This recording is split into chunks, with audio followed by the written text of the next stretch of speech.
कांग्रेस के राज्यसभा सांसद विवेक तनखा और आचार्य प्रमोद कृष्णन आज पत्रकार वार्ता में राज्य सरकार के कामकाज की तारीफ करी। विवेक तनखा के कहने से कि छत्तीसगढ़ के जमीन से उनका बहुत गहरा लगाव है। यहाँ कतको गांव कांग्रेस के कार्यक्रम में वह आ चुके हैं। उनका कहना से कि राज्य सरकार मुख्यमंत्री भूपेश बघेल के नेतृत्व में विकास के काम ला जैसन करत है। अवैया चुनाव के बाद घलो वही के सेती सरकार बनाए में मदद मिली। हम मध्य प्रदेश जीत रहे हैं। हम इसलिए जीत रहे हैं कि 18 साल का जो एंटी इनकम मिलती है अब उनके चेहरों में दिखने लगा है। ये मैं नहीं बोल रहा हूं, ये मध्य प्रदेश की जनता बोल रही है।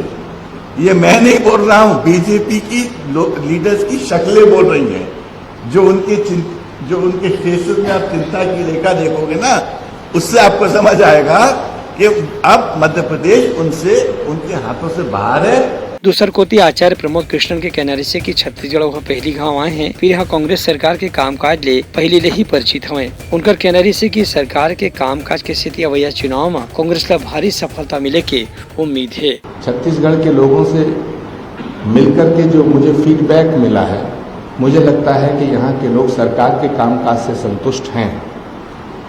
बाकी पार्टी के जो वरिष्ठ नेता हैं, यहाँ के आदरणीय मुख्यमंत्री, प्रदेश कांग्रेस कमेटी के अध्यक्ष, ऑल इंडिया कांग्रेस कमेटी के प्रभारी कुमारी शैलजा जी और पूरा कांग्रेस का जो परिवार है, वो उसकी जब चुनाव होगा उसकी रणनीति बनाएंगे।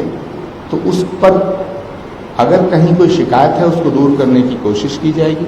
कांग्रेस के सभी नेताओं को साथ लेकर के कांग्रेस चुनाव में उतरेगी और मेरा भरोसा है, मेरा विश्वास है कि कांग्रेस अच्छा प्रदर्शन करेगी और दोबारा पूर्ण बहुमत की सरकार छत्तीसगढ़ में बनेगी। उनका कहना है कि छत्तीसगढ़ के संगे संग कांग्रेस का दूसरा राज्य में घलो कामयाबी मिली। खबर की 5 दिन में राहुल गांधी के पूरा भारत जोड़ो यात्रा बहुत ज्यादा सफल हो रही से। Bureau report, Utlangha news.